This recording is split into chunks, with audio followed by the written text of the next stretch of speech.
It was the year 1622, and a stormy night blanketed the coast of Florida. A Spanish galleon, Nuestra Sanora de Atocha, was desperately trying to return to Spain, carrying a fortune in gold, silver, and precious gems. But as it navigated the treacherous Florida Straits, a violent hurricane struck. In moments, the ship was torn apart, and treasures worth over $500 million sank into the depths of the ocean, becoming one of history's greatest maritime mysteries. For centuries, the Atocha's location was lost, scattered by another hurricane that erased any trace of its resting place. Yet, the records of its cargo survived: 150 gold bars, 1,000 silver bars, and over 50 treasure chests.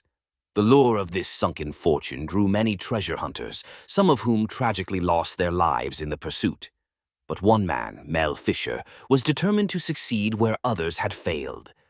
Mel devoted his life to underwater exploration, running a diving school in California with his wife, training over 60,000 divers. The allure of the Atocha's treasure was too strong, so he moved his family to Florida and began searching near Matacumba Key. After a year of scouring over 100,000 miles of ocean, they found nothing. Many believed the Atocha was lost forever, but Mel refused to give up. A breakthrough came when historian Eugene Lyon uncovered a document in Seville detailing a search mission launched from Marquesas Keys, over 100 miles from Mel's initial search area. With renewed hope, Mel relocated his team. However, visibility underwater was a challenge. To tackle this, he devised a clever solution. Two large tubes attached to the boat pushed clean surface water down, clearing the silt and revealing the ocean floor. In 1971, they discovered a large encrusted object buried in the sand. While it wasn't valuable, it was their first real clue. Soon they began uncovering ancient artifacts: cups, swords, cannonballs, and iron nails from the ship. They meticulously mapped each find, and a visible line began to suggest the treasure might lie along this trail. But after 2 more years of searching, they still hadn't found the treasure, and Mel's funds were dwindling. Then, in 1983, fortune smiled upon them. They found a silver coin and 3 massive silver bars, worth over 100,000.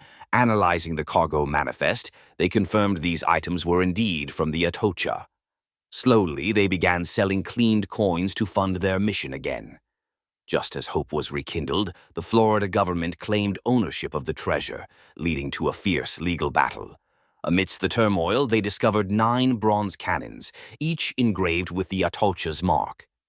Tragedy struck when one of their boats capsized, claiming the lives of 3 team members, including Mel's son.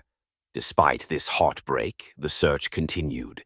Mel often spoke of a document mentioning an emerald smuggler aboard the Atocha, carrying over 70 pounds of Colombian emeralds. After 8 grueling years of legal battles, Mel finally won full rights to the treasure.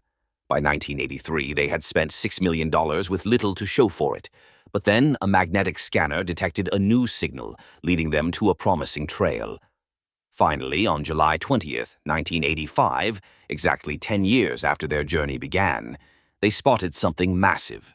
Divers uncovered an 80-foot wreck site, revealing gold bars and coins. Among the treasures were finger-sized emeralds worth over $800,000 and another worth $100,000. In total, they recovered more than 2,000 untouched emeralds.